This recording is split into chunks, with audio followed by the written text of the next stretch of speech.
research because I'm really passionate about progressive era legal history, and specifically I'm passionate about children's rights and thinking about how rights talk shifts to change how people experience their worlds.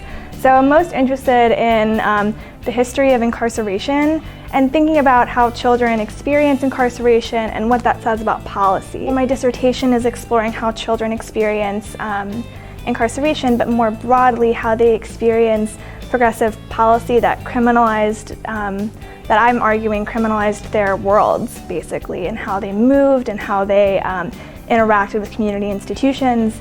And the goal of that is to understand how we can maybe create policy that doesn't criminalize people and actually provides care nets that are super crucial. I began researching as an undergraduate at Brandeis University, and I was really interested in the namesake of the college. I was interested in Louis Brandeis, and I was interested in these progressive legal thinkers like Roscoe Pound and John Harlan, and justices who were part of this legal realist movement.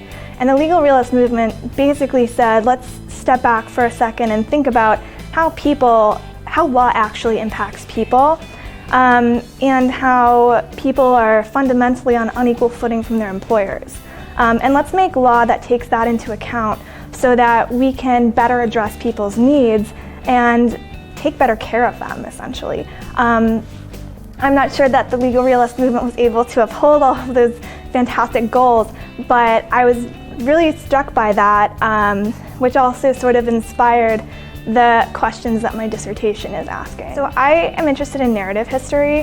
One of the ways that I bring my research to life is by telling these kids stories and walking the reader through, like, this is what happened, and here's how they were experiencing their worlds, here's what the blocks looked like, here's what stories they went into, and here's how that matters and why that matters. Like, why does it matter that this kid went into this corner store as opposed to this corner store?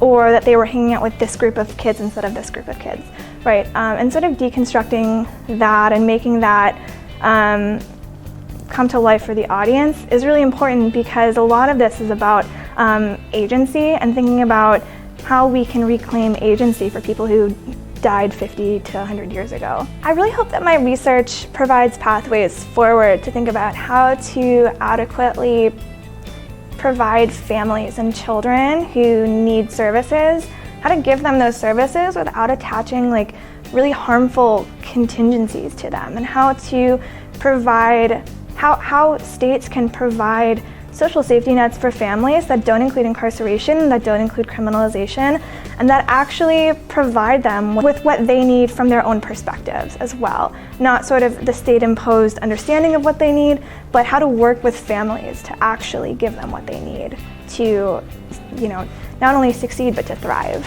I think I would just say that it's important to take a step back and think about who your circles are, and to surround yourself with people that are really supportive, and to make connections with other women and girls for sure, and to just build your own networks that are supportive.